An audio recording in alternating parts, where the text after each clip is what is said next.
Before we begin, I need you to understand something fundamental about the story we are about to tell. This isn't a story about chemistry or industry or the march of scientific progress. It is not even really a story about an element on the periodic table. It is a story about the seduction of light. It is a story about how humanity, in our eternal quest to conquer the darkness, invited a monster into our homes, painted it onto our faces, and swallowed it whole. It is a story about the women who were sacrificed on the altar of a glowing miracle, women whose bones still radiate energy in their graves today, nearly a century after they were laid to rest. The stakes of this narrative reshaped the entire legal framework of the modern world, established the concept of occupational safety, and changed how we understand the very building blocks of matter. But before we descend into the mines and the factories, before we walk the halls of the hospitals and the courtrooms, take a moment to settle in, like this video, and subscribe to join us on these nightly journeys into the shadowed corners of the past. Let me know in the comments where you are watching from and what time the clock reads in your part of the world. Put your phone away.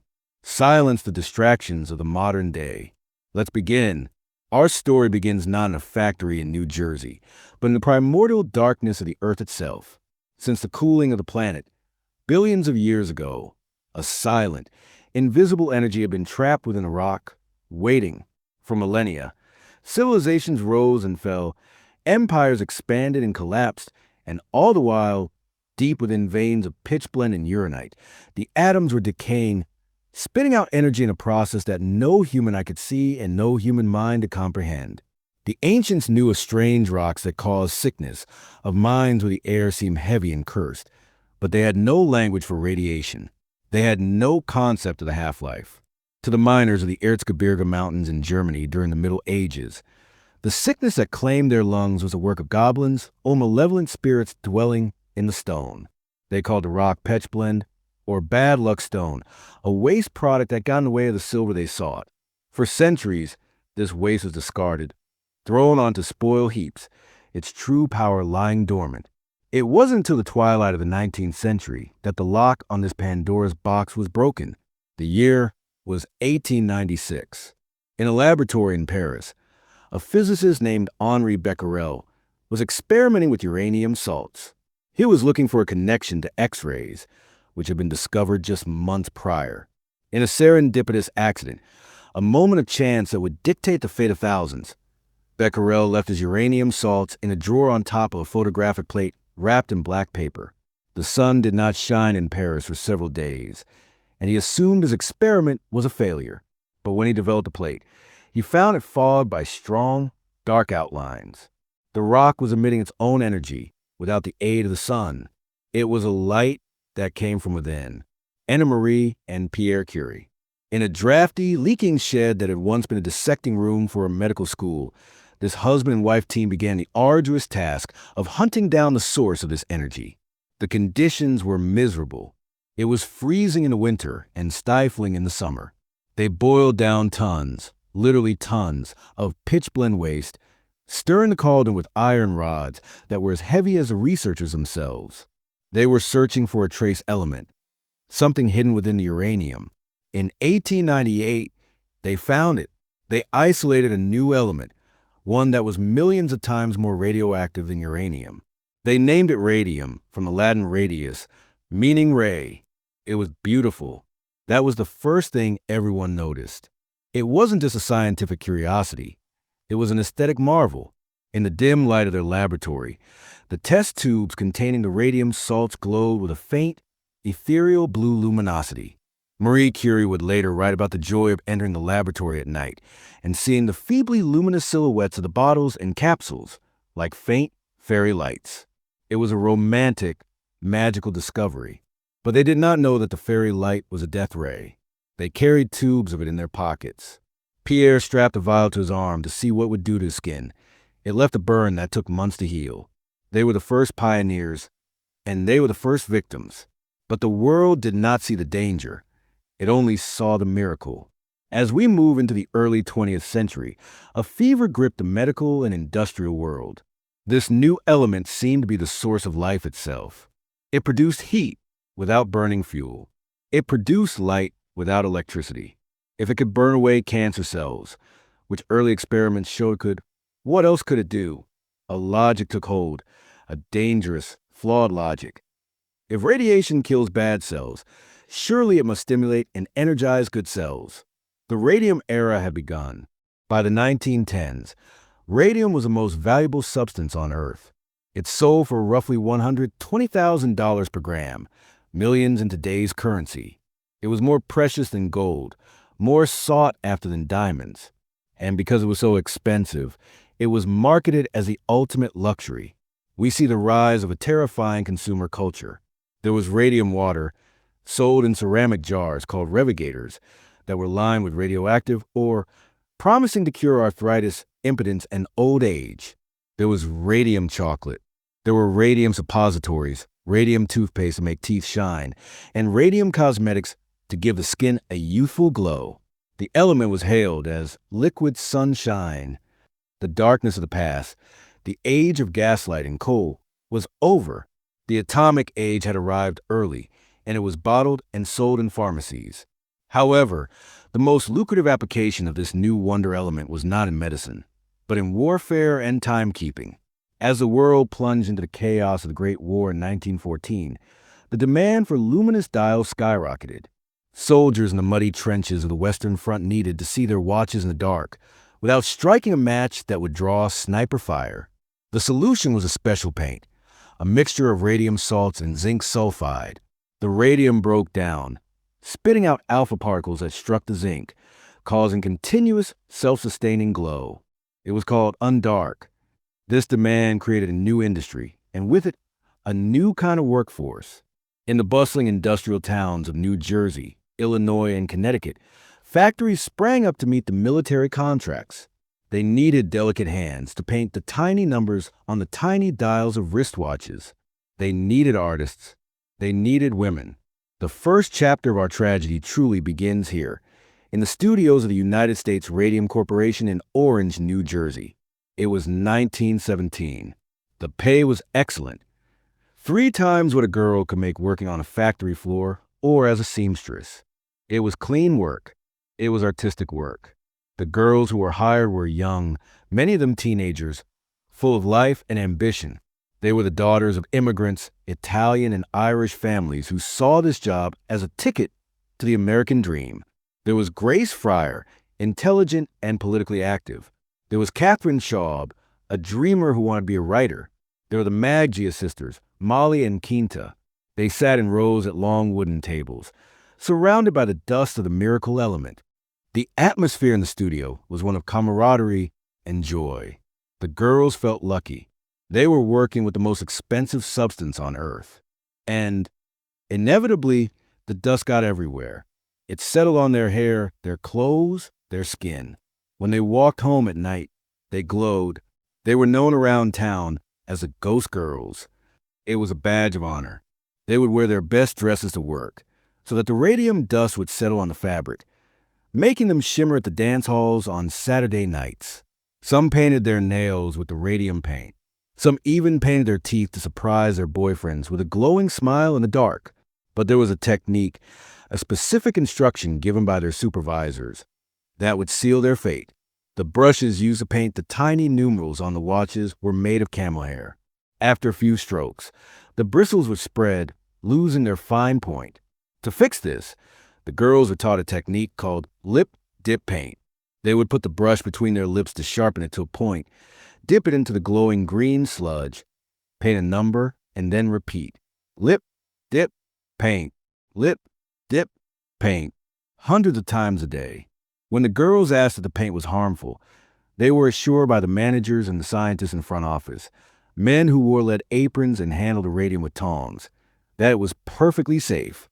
It will put roses in your cheeks, they were told. And so they swallowed the poison. Every day, they ingested tiny amounts of radium. And because the human body mistakes radium for calcium, it did not eliminate it. Instead, it took the radium and built it into the very structure of their bones. It settled in their jaws, their hips, their spines. It became part of them. They were becoming living batteries, charging up with lethal energy that would not dissipate for thousands of years. The optimism of the roaring 20s masked the biological time bomb ticking inside these women. For several years, everything seemed fine. The war ended. The girls grew up, got married, had children. The economy boomed. But then something changed. It started quietly, innocuously. A toothache, a pain in the hip, a fatigue that wouldn't go away. In 1922, Molly Maggia, a former dial painter, went to the dentist. She had an aching tooth that needed to be pulled. The dentist extracted it, but the wound didn't heal. Instead, it grew into a painful, pus-filled ulcer. The tooth next to it began to rot. Then the next. Her dentist, perplexed, gently touched her jawbone during an examination. And to his horror, the bone crumbled under his finger like dry ash. Her jaw was disintegrating. She was treated for rheumatism, for pyorrhea, for syphilis, a slanderous diagnosis that would haunt many of the girls, used by the company to discredit their moral character. But nothing stopped the decay. The infection spread to her throat. The jugular vein eroded. On September 12, 1922, Molly Maggia died at the age of 24. Her death certificate said syphilis. It was a lie. She had died of radiation poisoning, her face literally eaten away by the element she had painted with. Molly was the first, but she was not the last. All across New Jersey, and soon in Illinois, the same symptoms began to appear. Women in their 20s, healthy and vibrant, were suddenly falling apart. Their bones were breaking under their own weight. Their spines were collapsing. They developed anemia so severe that they could barely lift their heads. The ghost girls were fading. As we move deeper into the 1920s, the second chapter of this tragedy unfolds in a realm of mystery and denial. The United States Radium Corporation knew there was a problem. Sales of the paint were down. Rumors were circulating. But rather than admitting guilt, they doubled down. They hired experts to conduct studies. But when the report suggested a link between the radium and the illnesses, the company suppressed the findings. They commissioned new, fraudulent studies that declared the girls were perfectly healthy or suffering from unrelated conditions. It was a conspiracy of silence, driven by profit and protected by the immense prestige that radium still held in the public imagination. However, the truth is a persistent thing. It radiates. Enter Harrison Martland, the chief medical examiner of Essex County. Martland was a man of science, unswayed by corporate pressure. He heard about the girls and their strange deaths. He decided to investigate. In 1925, he performed an autopsy on the body of a dial painter. He took the bones and reduced them to ash. He then placed the ash on a photographic film, just as Becquerel had done with the rock decades earlier. In the darkroom, the bones developed a film. The women were radioactive. Martland proved definitively that the radium was depositing in the skeleton and destroying the blood-forming marrow. This discovery should have ended the practice immediately. It should have led to compensation and care. But the legal system of the 1920s was not built for this. There was no precedent for an injury that took 5 years to appear. The statute of limitations for workplace injury was 2 years. By the time the girls got sick, the law said they were too late to sue. Grace Fryer, one of the original painters, decided she would not go quietly into the dark. She was the daughter of a union delegate, and she possessed a spine of steel, even as her own spine was crumbling. She spent 2 years knocking on the doors of lawyers, only to be turned away. "It's too late," they said. "You can't prove it," they said. "The company is too powerful," they said. Finally, she found a young, ambitious attorney named Raymond Berry who was willing to take the case. 4 other women joined her: Edna Hussman, Catherine Schaub, and sisters Keena MacDonald and Albina Larice. They became known in the press as the Radium Girls. The trial that followed in 1928 became a global sensation. It was a spectacle of the grotesque and the heartbreaking. The women were dying. They were so weak they could barely raise their hands to take the oath. Grace Fryer had lost all her teeth and could not walk without a brace. Albina Larice was bedridden. The press descended on the courtroom, dubbing them the Legion of the Doomed. The public was captivated by the contrast. These young, once beautiful women, now disfigured and dying, fighting against a monolithic corporation that denied everything. The company used every dirty tactic in the book. They delayed the proceedings, hoping the women would die before a verdict could be reached. They smeared the women's reputations. They brought in paid experts to testify that radium was harmless. But the visual evidence was undeniable. The women themselves were the evidence. In a particularly dramatic turn, one of the inventors of the radium paint, Dr. Sabin von Sachiki, also began to die. His teeth fell out. His fingers turned black. He had been exposed to the same poison. And even his testimony could not save the company from the court of public opinion. While the New Jersey case was unfolding, a similar horror was taking place in Ottawa, Illinois, at the Radium Dial Company. The management there had seen the news from the East Coast. They knew the paint was deadly, yet they told their workers nothing. In fact, when the Illinois girls asked about the New Jersey lawsuits, the managers lied and said the New Jersey girls were suffering from viral infections. They kept the Illinois factory running, lip, dip, and paint for years longer. The cynicism was breathtaking. They performed medical checkups on the girls, not to treat them, but to calibrate how much radium was in their bodies, so they could fire them before the symptoms became too obvious. What happened next would shock the world and finally break the dam of denial. It wasn't the death of a factory girl that turned the tide of public opinion completely. Sadly, society was used to the suffering of the working class. It was the death of a millionaire. Eben Byers was a wealthy industrialist, a party boy, and a champion golfer. After hurting his arm, a doctor prescribed him Radithor, a patent medicine made of distilled water and radium. Byers thought it was great. He drank 3 bottles a day. He drank nearly 1,400 bottles. By 1930, he began to fall apart. His jaw fell off. His skull developed holes. His brain was abscessed. When he died in 1932, he was buried in a lead-lined coffin. The headline in the Wall Street Journal read, "The radium water worked fine until his jaw came off." The death of a wealthy, famous man validated the claims of the factory girls. It proved that radium was an indiscriminate killer. The tide turned.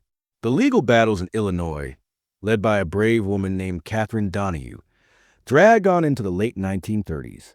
Catherine gave her testimony from her deathbed, collapsing multiple times, holding a jar of her own jawbone fragments as evidence. She won. It was a hollow victory for her. She died shortly after, but it was a landmark victory for workers' rights. It established the right of individual workers to sue corporations for occupational diseases. As we approach the modern age, the legacy of the Radium Girls shifts from the courtroom to the laboratory. World War II was on the horizon, and with it, the Manhattan Project. The scientists developing the atomic bomb were terrified of the new radioactive materials they were creating, plutonium and enriched uranium. But they had a roadmap. They had the medical data from the Radium Girls. The safety standards for the nuclear age were written in the blood of the dial painters. Without the tragedy of the 1920s, the workers at Los Alamos and later, the nuclear power plants of the world, would have been flying blind. In the decade that followed, specifically the 1960s and 70s, a new kind of haunting began.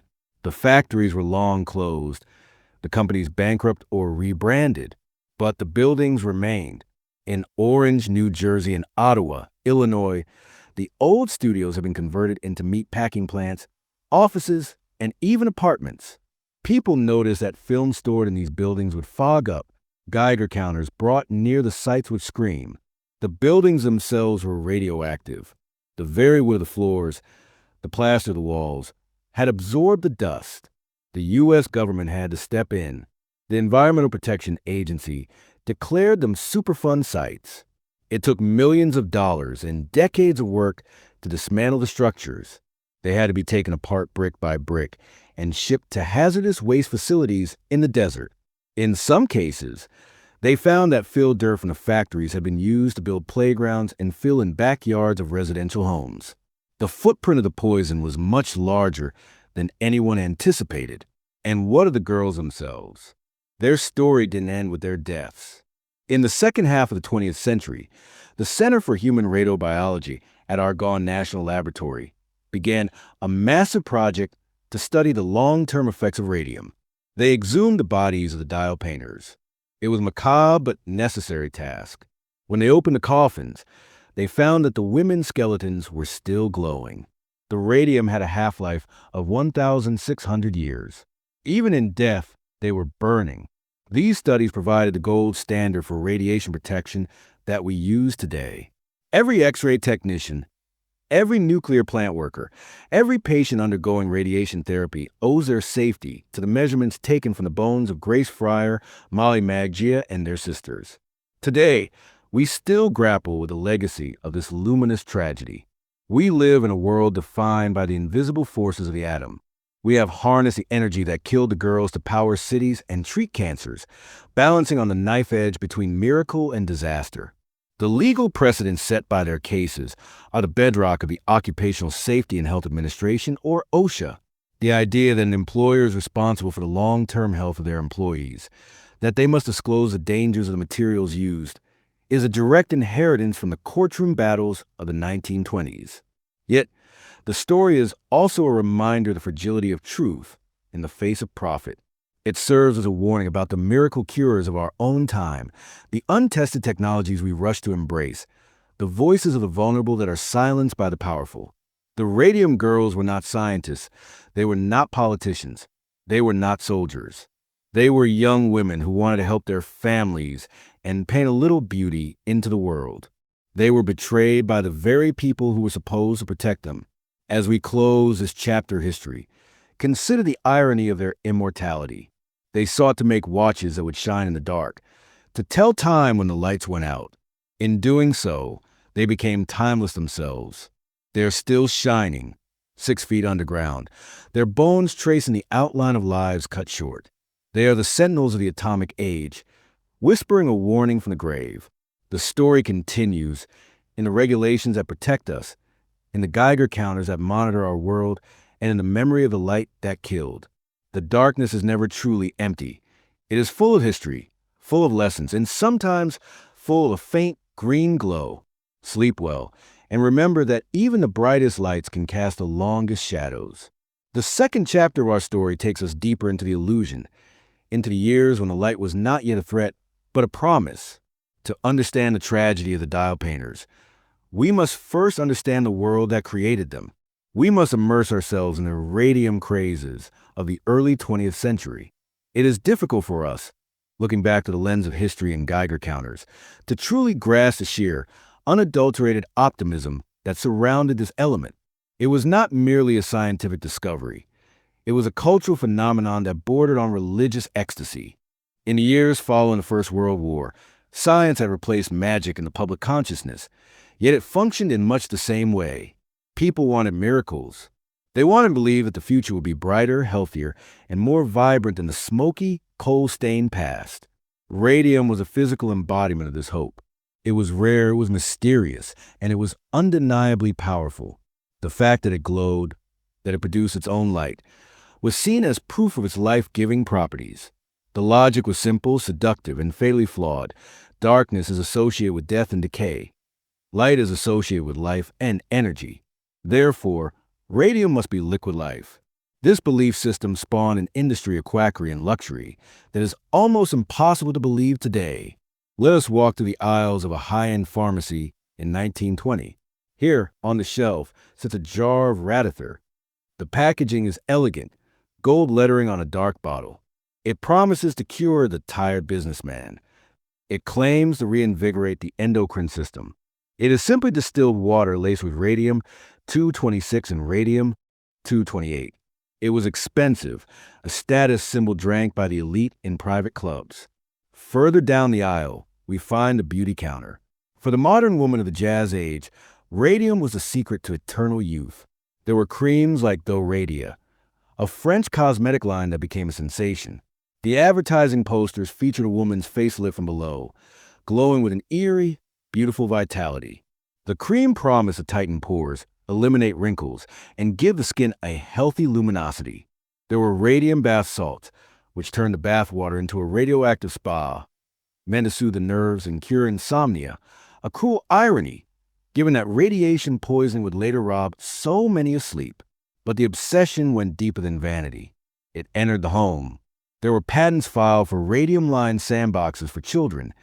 The idea being that playing in the radioactive sand would protect them from illness. There were radium wools for knitting baby clothes to keep infants warm with atomic heat. There was even a craze for visiting radium spas and radium mines, where people would pay handsome sums to sit in underground caverns and breathe in the radon gas, believing it cleared the lungs. The world was bathing in radiation, drinking it, wearing it, and inhaling it, all with a smile of progress. It was against this backdrop of universal adoration that the dial painting studios operated. They were not seen as sweatshops or dangerous chemical plants. They were seen as elite art studios. Let us step inside the plant in Orange, New Jersey, circa 1918. The room is large and airy, filled with natural light from tall industrial windows. It is quiet, save for the scratching of camel hair brushes against ceramic crucibles and the low hum of conversation. The air smells of dust and zinc. The women here are the envy of their communities. They are paid by the piece, and a fast painter could earn more than her father. It was a job that afforded them independence. They bought cars. They bought fashion. They supported their families. The camaraderie was intense. They shared lunches, they shared secrets, and they shared the paint. The paint itself, the substance known as undark, was a mixture that required constant maintenance. The radium powder was heavy. It would settle to the bottom of the little crucible, separating from the adhesive gum and the zinc sulfide. This is why the brushes had to be constantly reshaped. The gum made the bristles sticky and stiff. To get that fine, needlepoint tip required to paint the tiny serif of a number 3 on a watch face no larger than a dime. The brush had to be wet and pointed. A cloth would waste the expensive paint. A bowl of water would dilute it. The mouth was the only solution. Lip, dip, paint. It was a rhythmic, meditative action, a muscle memory. One girl calculated that she lifted the brush to her mouth hundreds of times a day. With every trip to the mouth, a few micrograms of radioactive dust were swallowed. It had no taste, really, perhaps a slight grit, but it was invisible. The girls were playful with it. We know of instances where they would write their names on the buttons of their clothes in the darkroom to see them glow. One girl, before a date, painted the undark on her teeth, so that when she smiled in the cinema, her mouth would shine. There were children playing with fire, but fire that didn't burn, at least not yet. But then the seasons changed. The years ticked by. The roaring 20s hit their stride. And slowly, the golden age began to tarnish. The change did not happen with a bang. It happened with confused whisper in a dentist's office. It happened in the quiet desperation of a bedroom where a woman could not stand up. The human body is resilient, but the assault of alpha particles is relentless. When radium is ingested, the body, mistaking it for calcium, ferries it to the bones. Once there, it is deposited in the mineral structure. It does not stay dormant. It explodes. Every atom of radium is a tiny cannon, firing alpha particles into the surrounding tissue. The bone marrow, the factory of the blood, was the first casualty. The radiation bombarded the marrow, destroying its ability to produce red blood cells. The women became anemic. They grew pale, breathless. They felt a fatigue that no amount of sleep could cure. But anemia was common in those days. It was easily dismissed by doctors as a female trouble or a lack of iron. Then came the pain in the jaws. The mouth is a place of constant trauma. Chewing, biting, grinding. The jawbone requires constant repair. But the radium had killed the bone cells. The blood supply was choked off. The bone died while the women were still alive. Let us recount the specific, agonizing journey of a single dial painter to understand the horror. Her name was Hazel Vincent. She worked for the Radium Dial Company. She was strong, healthy, a vibrant young woman. It started with a pain in her back. She thought she had pulled a muscle. Then her teeth began to loosen. Not one, but several. She went to the dentist, who extracted them. But the sockets did not heal. They bled. They oozed pus. The tissue turned gray and necrotic.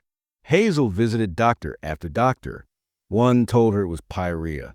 Another told her it was rheumatism. A third, whispering behind a hand, suggested it was syphilis. This was the cruelest cut of all. In the 1920s, syphilis was a mark of shame, a moral failing. The company doctors, when they eventually became involved, leaned heavily on this diagnosis. It discredited the women. It isolated them. It made their rotting jaws a symbol of their own alleged sins, rather than the company's negligence. Hazel's condition worsened. The honeycombing began. This was the term radiologists would later use to describe the appearance of the radium-eaten bone on X-rays. The solid white of the bone was replaced by dark, moth-eaten patches. Her jawbone was so brittle that the mere act of smiling could cause a fracture. Eventually, her jaw had to be removed. But the radium was not just in her jaw. It was in her hips. One day, while simply walking across her kitchen, her femur snapped. She was bedridden, encased in plaster casts, her body breaking under the weight of gravity itself. While Hazel and her sisters in suffering were deteriorating, the world outside continued to dance to the jazz of the atomic age. The disconnect was jarring. In the magazines, radium was still the elixir of life. In the bedrooms of the dial painters, it was the angel of death. The confusion among the medical community was genuine at first, but quickly curdled into something more sinister. The United States Radium Corporation was not a small operation. It had powerful friends. It had a vested interest in the narrative of safety. When the first rumors began to swirl that the Ghost Girls were getting sick, the company did not pause. They commissioned a study by a team from Harvard. The researchers came. They saw the dust. They measured the blood of the women. Their initial data pointed to a clear link between the plant and the illness. But before the report was published, the president of the U.S. Radium Corporation, a man named Arthur Roeder, intervened. He did not like the results. He pressured the researchers. The final report that was released to the Department of Labor was edited. The negative data was removed. The conclusion was flipped. It now stated that the women were in perfect health and that the paint was safe. It was a lie printed on university letterhead. This betrayal is a pivotal moment in our story. It marks the transition from a tragedy of ignorance to a tragedy of malice. The managers knew, the scientists knew, but the production line did not stop. The brushes were still dipped. The lips were still painted. By 1924, the death toll was rising. The coroner's reports were a catalog of confusion: stomach ulcers, trench mouth, anemia, necrosis. It took the dogged persistence of Dr. Harrison Martland to connect the dots. Martland was a man of details. He was suspicious of the syphilis theory. It didn't fit the clinical picture. Syphilis did not make bones glow. Martland's breakthrough came when he realized the scale of the radioactivity. He devised tests to measure the radon gas in the breath of the women. He found that they were exhaling radioactive gas. They were literally breathing out the decay of their own skeletons. He published his findings in 1925, stating unequivocally that the radium was the cause. You would think this would be the end of the struggle. Science had spoken, but the law moved slower than science, and justice moved slowest of all. The company attacked Martland's reputation. They hired their own experts to muddy the waters. They claimed that even if the radium was in the bones, it was harmless, that the women were trying to extort money from a benevolent employer. The atmosphere in the towns changed. The Ghost Girls were no longer the envy of the neighborhood. They were pariahs, neighbors, afraid of contagion or simply uncomfortable with the visible specter of death, crossed the street to avoid them. The women were fighting a war on three fronts: against the poison in their bodies, against the lies of the company, and against the silence of their own communities. Consider the psychological toll. These women were watching their friends die, one by one, in horrific ways. They knew, with a terrifying certainty, that they were next. They lay awake at night, feeling the ache in their bones, wondering if tonight was a night. Their jaw would begin to throb, signaling the end. It was a psychological torture as acute as the physical pain. Yet, in this darkness, a spark of resistance was ignited. Grace Fryer, whom we met earlier, was not content to die quietly. The injustice of it, the lie of it, burned her. She began her hunt for a lawyer. It is a testament to the sexism and corporate power of the era that she was rejected by nearly everyone. "You have no case," they said. "The statute of limitations has passed." The law required a victim to file suit within 2 years of the injury. But radium poisoning took 5 years to show its face. The law was designed for broken legs and severed fingers, not for a slow, invisible accumulation of doom. When Grace finally found Raymond Barry, a young lawyer willing to take the risk, the stage was set for one of the most dramatic legal confrontations of the century. But it was not a fast battle. It was a war of attrition. The company's strategy was simple: delay. They knew the women were dying. If they could postpone the hearings, file enough motions, and drag out the jury selection, the plaintiffs would simply cease to exist. This was the reality of the mid-1920s for the dial painters, a race against time, where their own bodies were the ticking clocks. The press began to pick up the story. The headlines were sensational. The living dead, women doomed to die. For the first time, the public saw the dark side of the magic element. The image of the glowing girl was inverted. It was no longer a symbol of beauty. It was a symbol of a curse. As we move into the darker years of the late 1920s and early 1930s, the story shifts geography. While the New Jersey case was fighting its way through the courts, a second epicenter tragedy was forming in the Midwest. The Radium Dial Company in Ottawa, Illinois, was a massive operation. It was situated in a tight-knit religious community. The women, they were arguably even more isolated than their sisters in New Jersey. When the news of the New Jersey deaths reached Illinois, the managers of the Ottawa plant gathered their girls.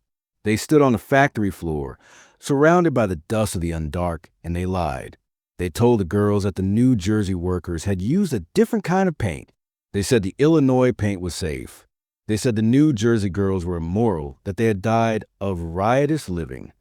It was a masterful, evil manipulation. It played on the girls' sense of propriety and their trust in authority. And so, the lip-pointing continued in Illinois for years after it had stopped in New Jersey. The pile of radioactive bones in the Midwest grew higher, fueled by a deception that was cold, calculated, and purely for profit. The medical details of this era are difficult to recount, but necessary to understand the magnitude of the suffering. We must look at the sarcomas. Radium didn't just kill bone, it mutated it. Massive, hard tumors would grow from the bone, appearing on the hips, the knees, the spine. These were bone cancers, growing rapidly, distorting the body. A girl might go to bed with a small lump on her knee and wake up a month later with a tumor the size of a grapefruit. The pain was unmanageable. Morphine ceased to work. The nerves were being crushed by the rampant growth of the irradiated bone. In the midst of this, we find the story of Catherine Donahue in Illinois. She was a quiet woman, a wife, a mother. She had worked at the plant for years. When she fell ill, she was fired. But she did not retreat. She became the driving force of the Illinois lawsuits. Her determination was forged in the fire of betrayal. She had been told she was safe while she was being poisoned. She had carried the poison home to her children, the dust on her clothes, the glow on her skin. The guilt and the rage propelled her. Catherine's trial was different from the New Jersey case. It happened later, in the depths of the Great Depression. The country was broke. Jobs were scarce. The town of Ottawa was hostile to the lawsuit because the Radium Dial Company was one of the few places still hiring. Catherine and her fellow plaintiffs were seen by some as selfish, trying to shut down a factory that put food on the table for town. They were spat on in the streets. They were ostracized at church. But Catherine pressed on. By the time her case reached its climax, she weighed less than 70 pounds. She could not walk. She had to be carried into the courtroom. She gave her testimony lying on a couch, her voice a whisper that the judge had to lean in to hear. She held up the pieces of bone that had come out of her own mouth. It was a scene of medieval horror in a modern courtroom. The defense attorney for the company was ruthless. He demanded to know the exact date. She had swallowed the fatal dose. He tried to confuse her. But Catherine, despite her frailty, was sharp. She described the brush. She described the taste. She described the supervisor who taught her the technique. She was fighting for her life, yes, but more than that, she was fighting for her name. She wanted the world to know she wasn't dirty. She wasn't immoral. She was a worker who had been killed by her work. These courtroom dramas, played out in the stale air of county courthouses, were the crucible in which modern labor rights were formed. Every objection raised by the company lawyers, every delayed tactic, every fraudulent medical report exposed the gaping holes in the legal protection for workers. The system assumed that a workplace accident was a sudden event, a fall, an explosion, a cut. It had no mechanism for a slow-motion murder.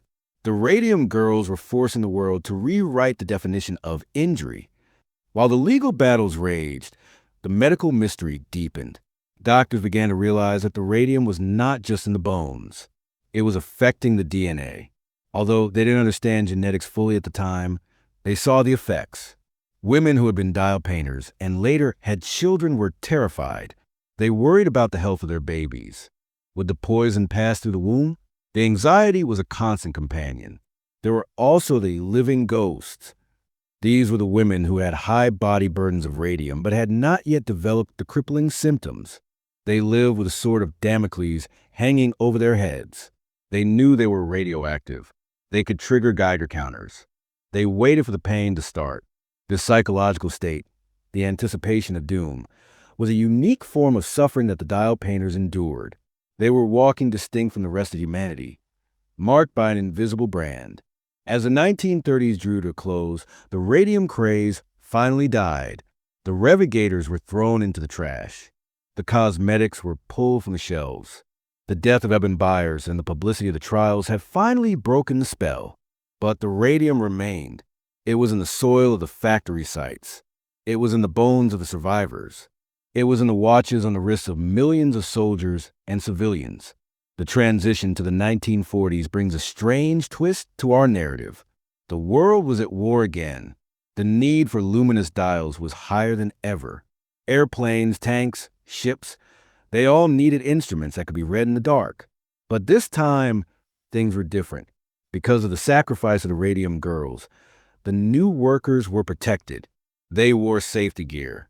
They worked under hoods. They were forbidden, strictly forbidden, from putting the brushes in their mouths. The lip dip paint method was banned. It is a bitter pill to swallow. The safety of the workers in World War II was purchased with the lives of the workers in World War I.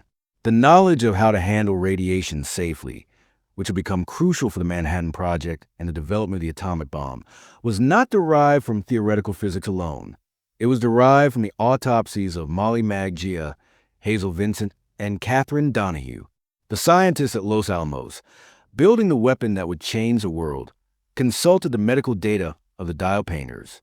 So, as we leave the era of the crisis and look toward the long, slow aftermath, we must recognize that the Radium Girls were the unwitting pioneers of the nuclear age.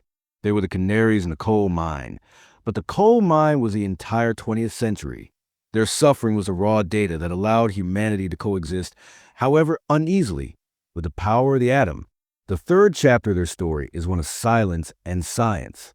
After the trials, the survivors faded from the headlines. They went back to their homes to live out whatever time they had left. But they were not forgotten by everyone. The Atomic Energy Commission, and later the Center for Human Radiobiology, began to track them down. They wanted to study them. Imagine, decades later, in the 1960s or 70s, a knock on the door. A scientist stands there. He wants to measure you. He wants to bring you to a laboratory. For many of the surviving women, this was a reopening of old wounds. They were asked to sit in lead-lined rooms called iron rooms, to have their body radiation measured. They were asked to donate their bodies to science upon their death. Many agreed. They did so with a grace that is humbling. They said, "If my suffering can help someone else, then take it." They allowed themselves to be studied so that future generations would not have to endure what they did. This act of generosity, coming from women who have been so thoroughly betrayed by the scientific and industrial establishment, is perhaps the most heroic part of their legacy. As we move into the latter half of the 20th century, the story of the Radium Girls shifts from the cacophony of the courtroom to the quiet, sterile hum of the laboratory. It is here, in the cold light of the atomic age, that the true scope of their sacrifice was measured, not in dollars, but in Roentgens and sieverts. In the late 1960s, a new kind of pilgrim began to visit the surviving dial painters. These were not lawyers or reporters, but physicists from the Argonne National Laboratory. The project was massive in scale. The goal was to locate every single person who had ever worked in the radium industry. Thousands of names, many of whom had married, moved away, or changed their identities. It was a detective story of the highest order, driven by the urgent need to understand the long-term effects of internal radiation. For the women who were found, the request was strange. They were asked to travel to a laboratory near Chicago. There, they were introduced to the Iron Room. This was a chamber constructed with walls made of thick steel, often salvaged from pre-World War II battleships. The steel had to be old because steel produced after 1945 was contaminated with trace amounts of fallout from atmospheric atomic testing. To measure the faint, persistent glow inside the women, the scientists needed a space that was absolutely free of the modern world's background radiation. Imagine the scene. An elderly woman, perhaps walking with a cane, perhaps suffering from the chronic aches that had plagued her for 40 years, stepping into this heavy, silent vault. She lies down on a cot. Massive detectors are positioned over her body. For hours, she lies there in the dark, in the silence, while machines listen to her bones. The detectors were picking up the gamma rays emitted by the radium that was still locked deep within her skeleton, decades after she had last held a brush. These measurements revealed a chilling truth. The radium had not left them. It had migrated. Over the years, the body, in its constant process of remodeling bone, had buried the radium deeper and deeper. It was no longer just on the surface of the jaw. It was in the dense cortical bone of the femur, the vertebrae, the skull. The women were living history books, their bodies recording the exact dosage of a poison consumed in the innocent days of their youth. The data collected in these iron rooms became the cornerstone of modern radiation safety. If you work in a hospital today, if you work in a nuclear power plant, if you get an X-ray at the dentist, the safety limits that protect you are derived directly from the measurements of these women. Their tragedy was converted into a mathematical shield that now protects millions of workers around the globe. But the legacy of radium was not just in the bodies of the people. It was in the land itself. As the 1970s bled into the 1980s, the United States woke up to the environmental cost of its industrial past. The old factories in Orange, New Jersey, and Ottawa, Illinois, were still standing. They had been sold, repurposed, and forgotten. In Orange, the original U.S. radium plant had become a bustling commercial space. In Ottawa, the luminous processes building was a meat locker for a time, then a cooperative. People worked in these buildings. They walked on the floors where the radium solution had been spilled 60 years prior, and the radium was still there. It does not wash away. It does not degrade on a human timescale. Its half-life is 1,600 years. To the radium, the time between the First World War and the 1980s was the blink of an eye. In the 1980s, the Environmental Protection Agency, the EPA, finally arrived. They brought Geiger counters to the old sites. The devices screamed. The readings were off the charts. The buildings were hot. But it wasn't just the factories. It was the filled dirt. Over the decades, debris from the plants had been used to fill in low-lying areas in the towns. It was under sidewalks. It was in the foundations of houses. It was in the soil of playgrounds where children swung on swing sets. The cleanup was a monumental task. It was classified as a Superfund project, a designation reserved for the most toxic sites in America. Residents watched in awe as men in full hazmat suits, looking like astronauts, descended on their neighborhoods. They dismantled the old factories brick by radioactive brick. They dug up the yards of houses, removing tons of glowing soil. They shipped it all away in lined rail cars to a hazardous waste repository in the deserts of the West. There's a profound melancholy in this image. The physical erasure of the places where the girls had laughed and painted. The studios where they had twirled their brushes and dreamed of the future were scooped up and buried, treated as a contagion. The town of Ottawa, in particular, was scarred by this process. The deathometer, as the locals grimly called the Geiger counter, became a familiar sight. The stigma that had once attached to the women, now attached to the town itself. Yet, even as the buildings disappeared, the memory began to return. For decades, the story of the Radium Girls had been suppressed, spoken of only in whispers by the families of the victims. It was a source of pain and shame. But as the century turned, a new generation began to look back. Historians, writers, and playwrights dusted off the old court transcripts. They read the diaries of the girls. They saw, with fresh eyes, not just a medical curiosity, but a human rights struggle of epic proportions.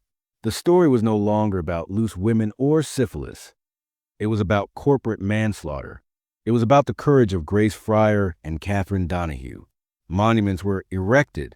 Statues were commissioned.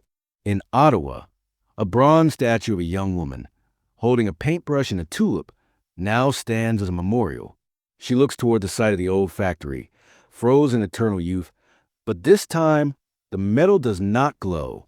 Today, we still grapple with the legacy of the luminous element, the laws that govern toxic substances in the workplace, the right to know what you are handling, the right to sue for latent injury, stand on the foundation laid by the Radium Girls. When you see a label on a bottle of chemicals warning you of cancer risks, that label exists because of the battles fought in the 1920s. The concept of informed consent in medical research is rooted in the violations of their bodies. However, the ghost of radium has not entirely vanished. We still use radiation. We use it to kill cancer, completing the circle that began with the false hope of the 1900s. We use it to power our cities. The difference is that now we respect the darkness. We understand that the energy which makes the universe tick is indifferent to human life. It gives and it takes without malice, but with absolute mathematical certainty. There's also a physical legacy that will outlast us all. In the cemeteries of New Jersey and Illinois, and in the hazardous waste sites of the American West, the radium continues to decay. If you were to take a Geiger counter to the graves of the Maggia sisters or Catherine Donahue tonight, it would still click. The energy inside will continue to radiate for another 1,000 years. Long after the names on their tombstones have worn away, long after the factories are forgotten, long after our current civilization has shifted and changed, the bones of the dial painters will still be sending out their silent, invisible signals. They are, in a very literal sense, the most enduring monuments of the 20th century. As we reach the end of our journey tonight, let us reflect on the nature of this light. We humans are creatures of the day. We fear the dark. We have spent our entire history trying to push it back with fire, with candles, with electricity, and finally, with the atom. The story of the Radium Girls is a warning about the price of that conquest. They were seduced by a light that promised to banish the night forever, a light that they could hold in their hands, paint on their faces, and swallow. They were the light bringers, and they were consumed by the flame. But their story is also about the light of the human spirit. It is about the refusal to go quietly into the dark. Grace Fryer, who could barely walk, dragging herself to court day after day. Catherine Donahue, weighing less than a child, speaking her truth to power from a deathbed. This is a different kind of luminosity. It is the glow of dignity. It is the radiance of justice. It does not have a half-life. It does not decay. The factories are gone. The dust has been swept away. The paint has chipped and faded. But the lesson remains. We walk in a world made safer by their suffering. We live in a society that is a little less willing to sacrifice the worker for profit, a little more skeptical of the miracle cure, a little more aware of the invisible forces that surround us. The night is deep now. The distractions of the day have faded. The screens are dimming. As you drift toward sleep, think of them not as victims, but as guardians. They stood at the threshold of a new age, and they took the first step so that we would know we're not a tread. The story continues in the safety of our workplaces, in the quiet hum of the hospital ward, and in the silent, steady decay of the atoms that make up our world. Rest now. The darkness is safe. The dial painters are at peace, their long shift finally over. However, the narrative of radium does not end with the burial of the factories or the passing of the last dial painter. To truly understand the footprint of this element, we must look at how it lingered in the cultural and physical corners of the 20th century, hiding in plain sight long after the headlines had faded. The fourth chapter of our history concerns the silent artifacts, the orphan sources, and the strange persistence of belief in the healing power of the earth. As the world moved into the 1950s and 60s, a new anxiety gripped the globe: the Cold War. The image of radiation shifted violently. It was no longer the liquid sunshine of the 1920s or even the industrial poison of the 1930s. It was now the apocalyptic fire of the atomic bomb. The mushroom cloud replaced the glowing watch dial as the symbol of the age. In popular culture, radiation stopped making people beautiful and started making them monstrous. This is the era of Godzilla, of giant ants in the desert, of the Incredible Hulk. The public consciousness was rewriting the script. Radiation mutates, radiation destroys, radiation is the ultimate enemy. Yet, amidst this global terror of fallout, the physical remnants of the radium era were still circulating the economy, ticking away on millions of wrists. The military watches from World War II, the alarm clocks from the Depression era, the aircraft gauges, they were not recalled. They were passed down. They were sold at yard sales. They were given to grandchildren. Even today, there is a thriving market for vintage timepieces. Collectors seek out the patina of the early 20th century. But many do not realize that the discoloration on a dial of a 1918 trench watch is not just age. It is a chemical burn of the radium degrading the zinc sulfide. If you take a Geiger counter to an antique shop today, you'll often find it clicking furiously near the jewelry case. There are collectors who keep these watches in lead-lined boxes, treating them with the respect they demand. But there are also thousands of these objects sitting in dresser drawers, next to beds, quietly emitting radon gas into the sleeping quarters of the unsuspecting. The ghost girls may be gone, but their handiwork is still intimate with us, still glowing in the dark spaces of our homes. There's a darker legacy. Two, one that was kept secret for decades. As the Cold War intensified, the U.S. government became obsessed with understanding how radiation affected the human body in the event of a nuclear war. The data from the Radium Girls was passive. It told scientists what happened after accidental exposure. But the military wanted active data. They wanted to know what happened during exposure. This desire led to the Human Radiation Experiments, a series of classified studies that ran from the 1940s through the 1970s. In a grim echo of the corporate negligence of a U.S. Radium Corporation, doctors and government scientists injected hospital patients with plutonium, uranium, and radium without their informed consent. These were often the poor, the elderly, or the terminally ill. People who, like the dial painters, had little power to refuse. In one notorious instance, researchers at the University of Rochester injected uranium into patients to determine the kidney's ability to filter the heavy metal. They were looking for the threshold of safety for workers in the nuclear weapons complex. They were trying to refine the safety standards that the Radium Girls had helped establish. But they did so by violating the very rights those women had fought for. It wasn't until the 1990s, under the Clinton administration, that these files were declassified and the full scope of betrayal was revealed.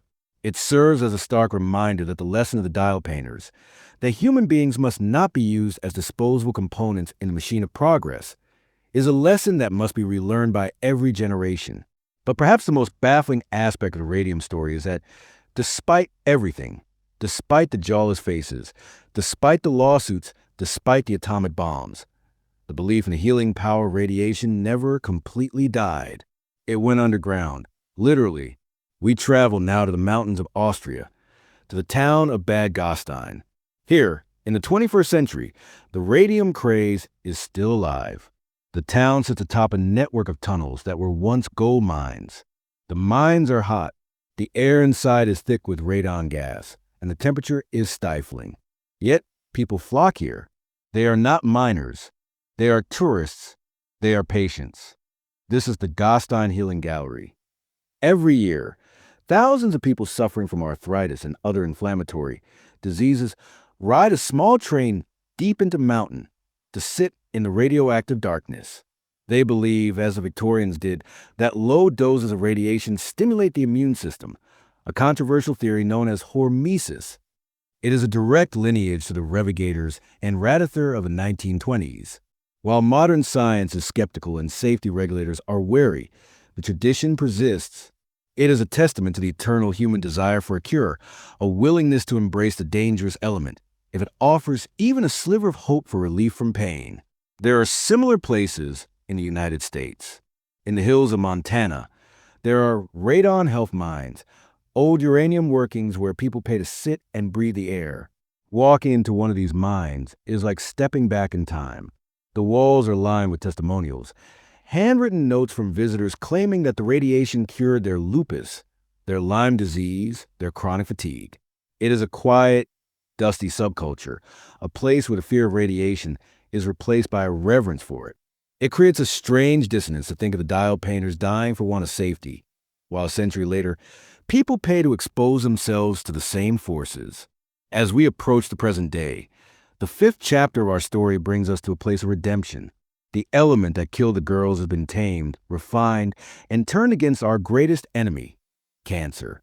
In the early days, radium was a blunt instrument. It was packed into needles and jammed into tumors, burning everything in its vicinity, cancer and healthy tissue alike. It was a sledgehammer. But today, we have turned it into a sniper's bullet. Nuclear medicine has evolved into targeted alpha therapy. Scientists have found ways to attach alpha-emitting isotopes, relatives of the radium that the girls swallowed, to antibodies that seek out cancer cells. When these antibodies find a tumor, they latch on and the isotope fires its alpha particle. Remember, an alpha particle is heavy and destructive, but it cannot travel far. It is stopped by a sheet of paper or a layer of skin. Inside the body, if it is attached directly to a cancer cell, it destroys its cell's DNA with incredible violence, but it stops there. It does not travel to the healthy tissue nearby. It is a precise, microscopic execution. There's a profound poetry in this. The very property that made radium so deadly to the dial painters, the heavy, damaging alpha particles that shredded their bones, is now being used to save lives.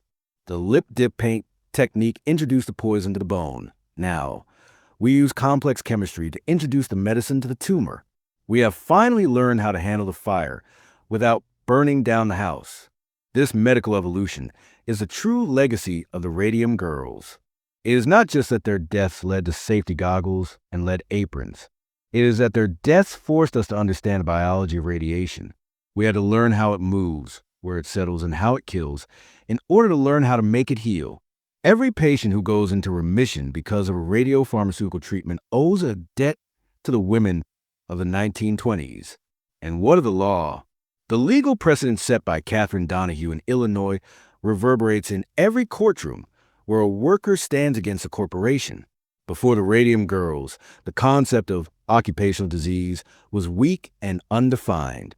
If a machine cut off your arm, you were compensated. If the air in the factory slowly destroyed your lungs over 20 years, you were on your own. The Radium Girls changed the temporality of justice. They forced the law to recognize that time does not absolve responsibility. In the 21st century, we see this playing out in new arenas. We see it in the lawsuits regarding asbestos, regarding tobacco, regarding forever chemicals in our water supply. The argument is always the same. You knew it was dangerous and you didn't tell us. And the defense is always the same. We followed the standards of time. The shadow of the U.S. Radium Corporation hangs over all of these battles. The ghost of Arthur Roeder, the president who suppressed the Harvard report, sits at the table in every corporate boardroom where a safety report is buried. But the story of the Radium Girls is more than just legal and medical history. It is a story about the visibility of women's labor. For so long, the industrial history of the world was written about men. Men in coal mines, men in steel mills, men building skyscrapers. The dial painters were young women, working in a studio, doing delicate work. They were dismissed as flighty, as temporary workers waiting for a husband. Their pain was dismissed as hysteria. By forcing the world to look at their disintegrating bones, they forced the world to see them as workers. They proved that the factory floor was not just a male space, and that the hazards of industry did not discriminate by gender. They were the first women to take on a major industrial corporation in the high court of public opinion and win. They paved the way for the rosy derivators who would follow them a generation later. As we close the final chapter and move toward our reflection, we must consider the physical endurance of the story. Radium-226 has a half-life of 1,600 years. This means in the year 3600 AD, the bones of Molly Maggie will still be half as radioactive as they are today. In the year 5200 AD, they will still be glowing to a sensitive instrument. Civilizations will likely rise and fall. Languages will change. The cities of Ottawa and Orange may be reclaimed by the forests or the seas. But the signal from the graves will remain. It is a message sent into deep time. What does it say, this signal? It says that we were here. It says that we touched the fundamental fabric of the universe, and it burned us. It is a monument more lasting than the pyramids. The Egyptians built with stone to defy eternity.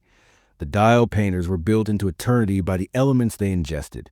There's a quiet dignity in this long watch. The girls were hired to paint time, to mark the hours and minutes on the faces of clocks. In the end, they became the clocks. They became the keepers of a time scale that dwarfs human existence. So, as you lie in the dark tonight, listening to the silence of the world, think of that faint, invisible energy. It is not something to be feared, not anymore. It is simply a part of the cosmos, like the gravity that holds you to your bed, like the light of the distant stars. The story of the Radium Girls is a tragedy. Yes, it is a story of greed and pain, but it is also a story of transformation. The green sludge in the crucible became a weapon, then a poison, then a lesson, and finally, a cure. The darkness was illuminated, not by the radium, but by the truth that the women forced into the light. The dial painters have finished their work. The brushes are put away. The courtrooms are empty. The factories are grass and soil. The undark is dark at last, save for the secret, silent vigil kept by the earth itself.